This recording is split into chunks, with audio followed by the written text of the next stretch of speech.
America దృష్టిలో భారతదేశం ఏదో బలహీన దేశం, వెనుకబడిన దేశం కాదంట. భారతదేశం ధనవంతమైనటువంటి దేశం అట. ఎందుకంటే ఇప్పుడు ప్రపంచంలో ఎక్కడ వైపరీత్యాలు వచ్చినా ఫస్ట్ డొనేషన్ ప్రకటించేది అమెరికా త్రూ యుఎస్ఎయిడ్ ద్వారా. అది ఆహారమా, వైద్యమా, ఇట్లాంటి. ఇప్పుడు ట్రంప్ వచ్చాక సీన్ మారింది. మయన్మార్ మొన్ననే జరిగినటువంటి భారీ భూకంపం చూసాం. ఆ మయన్మార్ భూకంపం తర్వాతన అక్కడ పరిస్థితుల ప్రకారం అమెరికా సాయం చేస్తుందంటే లేదు. భారతదేశం తొలిగా స్పందించింది. ఇప్పటి వరకు సాయం చేసిన ఏకైక దేశం భారత్ అనాలి. ఇదివరకు అమెరికా సాయం ప్రకటిస్తే యూరప్ దేశాలు సాయం ప్రకటించాయి. కానీ అతి పెద్ద నష్టం జరిగింది మయన్మార్కి. దాని ఇంపాక్ట్తో థాయిలాండ్కి జరిగింది. మెయిన్ ఇంపాక్ట్ మయన్మార్ మీద జరిగింది. అయితే ఇంతవరకు సాయం లేదు. ఇదే విషయానికి సంబంధించి US secretary of state Marco రుబియోని అడిగితే ఆయన ఏమంటాడంటే, భారతదేశం ధనిక దేశం కాబట్టి అది సాయం చేస్తుంది, మేము అంత లేదు అనేటటువంటి ఒక విచిత్రమైనటువంటి వాదాన్ని తెర మీదకి తీసుకొచ్చారు. ఇంతవరకు కూడా భారతదేశాన్ని ధనిక దేశం కిందన యాక్సెప్ట్ చేస్తారా అంటే పొరపాటు కూడా ఉండదు. బట్ ఫస్ట్ టైం భారతదేశం ధనిక దేశం అనేటటువంటి మాటని రుబియో లాంటి వాళ్ళు, మొన్న ఈవెన్ అమెరికా అధ్యక్షుడు ట్రంప్ కూడా మాట్లాడుతూ వచ్చాడు. దానికి ఇప్పుడు తోడు అనమాట ఇది. ఒకసారి ఆయన ఏమన్నారు విందాం. And we will do it the best we can. We're not walking away from humanitarian assistance.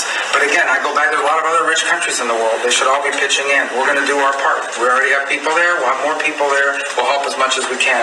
We are willing to continue to help in the humanitarian crisis. Other countries need to do so as well. China is a very rich country. India is a rich country. There are a lot of other countries in the world, and everyone should pitch in. I don't think it's fair to assume that the United States needs to continue to share the burden, 60-70% of humanitarian aid around the world. The Myanmar earthquake, I mean, normally in these kind of events you would have up to 200 Americans with sniffer dogs, special equipment, experts in their field, saving lives on the ground.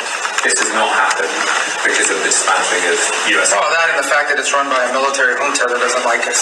So it's hard for us to move around in that country. I'd say these events are always not political. They went into Syria, for example, in the Turkey-Syria earthquake. So they can access. Well, we're not the government of the world. No, we'll provide humanitarian assistance just like everybody else does, and we will do it the best we can. But we also have other needs we have to balance that against. We're not walking away from humanitarian assistance.